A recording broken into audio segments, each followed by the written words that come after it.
Greetings. Thank you for lending an ear to the Voice of the Times for Monday, January 3, 2022.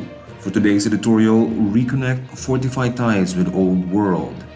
The country's links to Europe somewhat drew attention last year when the Philippines celebrated its quincentennial landing of Ferdinand Magellan here. The event, of course, had global and historical significance as it commemorated the first circumnavigation of the world. Regrettably, another milestone involving the Old World received less attention. Last August, the Philippines took over as country coordinator for the ASEAN-EU dialogue relations.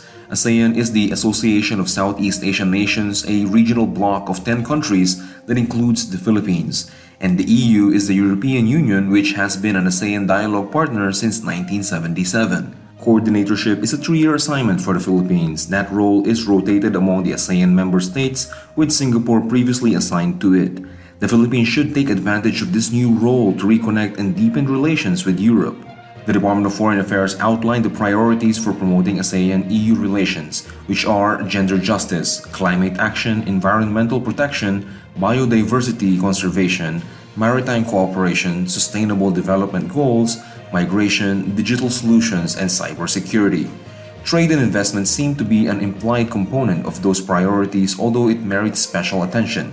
The Philippines should push for more trade with the EU, which fell behind China, now ASEAN's largest trading partner. Expanding economic relations could allow ASEAN to be more independent in crafting policies regarding sensitive geopolitical issues in this region. Country coordinatorship is also an opportunity for the Philippines to bolster its economic relations with Europe, particularly on trade. Imports and exports between ASEAN and the EU totaled $226.2 billion in 2020, with the regional bloc enjoying a favorable balance. Vietnam is the largest exporter from ASEAN to Europe, while Singapore is the largest importer of EU goods in Southeast Asia. Meanwhile, bilateral trade in goods between the Philippines and EU is only about $13.9 billion. The EU is the country's fourth largest trading partner, accounting for 8.4% of the Philippines' total trade in 2020. Clearly, there is room for improvement on this front. The Philippines has done better in attracting investments from Europe.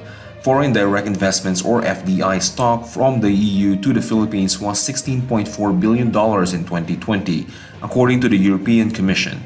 Europe's combined FDIs catapults EU as the largest foreign investor in the Philippines, placing it ahead of fellow ASEAN member states.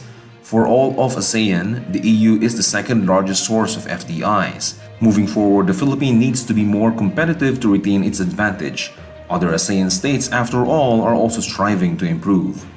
Naturally, the relations between the EU and ASEAN are built on many pillars. This was evident from the wide-ranging issues that the Philippines hopes to work on as a country coordinator. But economics has historically played a key role in the relationship between East and West. That will likely to continue. Trade drove Europeans to explore and colonize Asia centuries ago. Of course, much has transpired since then.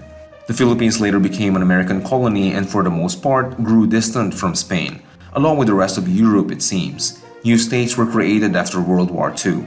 And after gaining independence, they started turning away from their colonial masters, or at least they tried. Ironically, those relationships can be a positive force in modern times. Emerging countries need those ties to help them access foreign markets and sources of capital for investments and development. This applies to the Philippines and other ASEAN. For their part, Europeans are also refining their foreign policy on the Indo-Pacific region. This is ideal timing for the Philippines given its coordinatorship. Manila can lessen its dependence on traditional economic partners, mainly China and the United States, by diversifying its sources of trade and investments. In turn, the Philippines can serve as Europe's gateway to ASEAN, a market of more than 620 million people and a combined gross domestic product of some $3 trillion. With goods and services flowing freely across the bloc, the Philippines can be the operations base for industries looking to do business in Southeast Asia. The Philippines should pounce on this golden opportunity. And that's the editorial for Monday, January 3, 2022. For more news and information, get a copy of the Manila Times on print, subscribe to its digital edition, or log on to www.manilatimes.net.